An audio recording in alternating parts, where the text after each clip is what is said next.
बिस्मिल्लाहिर्रहमानिर्रहीम नहमदुहु व नुसल्ली अला रसूलिहिल करीम। मैं हूं काशिफ जावेद और आप देख रहे हैं मेरा चैनल इब्ने जावेद ऑफिशियल। अभी चंद दिन पहले फैसलाबाद के इलाका समनाबाद के अंदर एक इंतहाई अफसोसनाक वाक़या पेश आया कि जिसमें एक नौजवान जो अपने घर से अफ्तारी का सामान लेने के लिए निकलता है और कुछ ही देर बाद उसके गले के अंदर एक कातिलाना डोर फिरती है जिससे वो जाँ बहक हो जाता है और उसका खून इस तरह बह रहा है कि जैसे किसी बकरे को ज़िबा किया जाता है। देखते ही देखते कभी बेचारा वो खड़ा हो रहा है, कभी बैठ रहा है और 1 मिनट के अंदर अंदर उसकी रूह परवास कर गई। यानी इतना मौका भी ना मिला कि उसको उठाकर हॉस्पिटल ले जाया जाता, उसकी ट्रीटमेंट की जाती। यानी ये ऐसा ख़तरनाक ये खेल है और ऐसा ये ख़तरनाक हथियार है कि इसमें जान बचने का कोई चांस नहीं होता। अगर ये किसी गले के ऊपर ठीक से फिर जाए तो फिर बचने का चांस नहीं होता। फिर सोचते सोचते बंदा अपने हाथों के अंदर ही निकल जाता है। अब ये तो जो होना था वो हो गया और अल्लाह करे ये हमारे पाकिस्तान के अंदर इस अंधे कत्ल का ये आखिरी कत्ल हो, लेकिन नज़र नहीं आ रहा, लेकिन होता हुआ दिखाई नहीं दे रहा। ये सिर्फ मेरी आपकी सोच हो सकती है। काश कि ऐसा हो जाए, अल्लाह करे कि ऐसा हो जाए। इससे पहले भी कई नौजवान ऐसे बेचारे अपनी ज़िंदगियां इस अंधे कत्ल के हवाले कर चुके हैं कि जिसका ना कत्ल करने वाले का पता है और ना ये पता है कि किसके हाथ में ये खून तलाश किया जाए। माँ भी और बाप भी और भाई भी और पूरा ख़ानदान ये किसके ख़िलाफ़ एहतजाज करें, कोई सोच समझ नहीं है। उस माँ के लिए तो सारे लोग वो कातिल हैं, जो गुड़ियाँ उड़ाने वाले हैं, जो पतंगबाजी करने वाले हैं, जो इस नाजायज़ धंधे को करने वाले हैं, जो पतंग और इसकी डोर की मैन्युफैक्चरिंग करने वाले हैं। उस माँ के लिए, उस बाप के लिए, उस भाई के लिए ये सारे लोग कातिल हैं।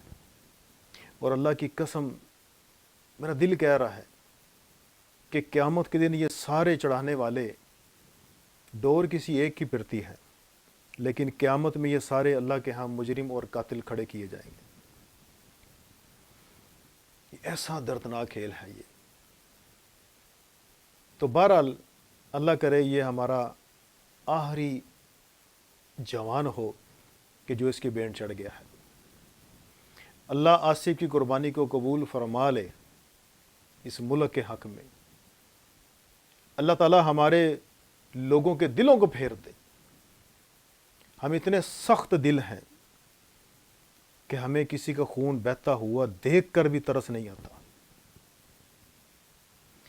उस वीडियो के अंदर 2 चीज़ें काबिल गौर हैं। आप कभी इस वीडियो को देखें और इसको थोड़ा सा गौर से देखें, आपको 2 चीज़ें नज़र आएंगी वाज़े। हम कितने बेहिस हो चुके हैं कि जब मोहम्मद आसिफ को डोर फिरती है, जब उसको डोर लगी तो उसी वक्त दूसरी साइड पर 2 पुलिस वाले मोटरसाइकिल पर उसको देख भी रहे हैं और थोड़ा सा रुके भी हैं, लेकिन इसके बाद दोबारा फिर वहाँ से वो फरार हो गए। क्यों, मुझे भी नहीं समझ आई।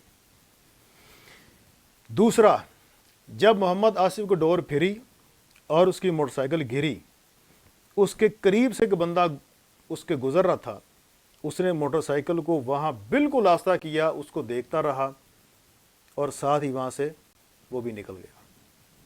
ये हमारी बेहिसी है, ये हमारी सख्त दिली है। नौजवान को मरता हुआ देखकर, उसका निकलता हुआ खून देखकर, उसके रंगीन कपड़े देखकर और किस तरह उसका खून सड़क के ऊपर फवारे की तरह बिखर रहा है, ये सारा मंजर देखकर हमारा दिल नहीं कांपा। फिर भी गुड़ियाँ उड़ रही हैं, पतंगबाजी फिर भी हो रही है, हमारे इदारे फिर भी خاموش مجرم کی طرح سن ہو کے بیٹھے ہوئے.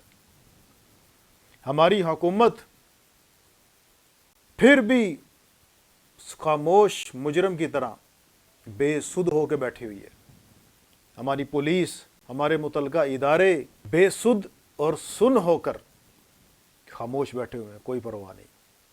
ابھی پتہ نہیں کتنے نوجوان ایسے ہوں گے جو بیچارے اپنے گھر سے سودا لینے کے لیے نکلیں گے، اپنے گھر سے اپنی ماں کو یہ کہہ کر جائیں گے کہ میں ابھی آ رہا ہوں. بہنیں اس کا انتظار کر رہی ہوں گی، ہمارا بھائی ابھی آنے والا ہے. بھائی انتظار میں ہوگا کہ میرا بھائی ابھی بازار گیا ہے، مارکیٹ میں گیا ہے اور ابھی واپس آئے گا، ہم بیٹھ کے کھانا کھائیں گے. کتنی مائیں ایسی ہوں گی ابھی. اللہ جانے کتنے اور اس قاتل کھیل کے ہتھے کتنے اور نوجوان چڑھنے والے ہیں.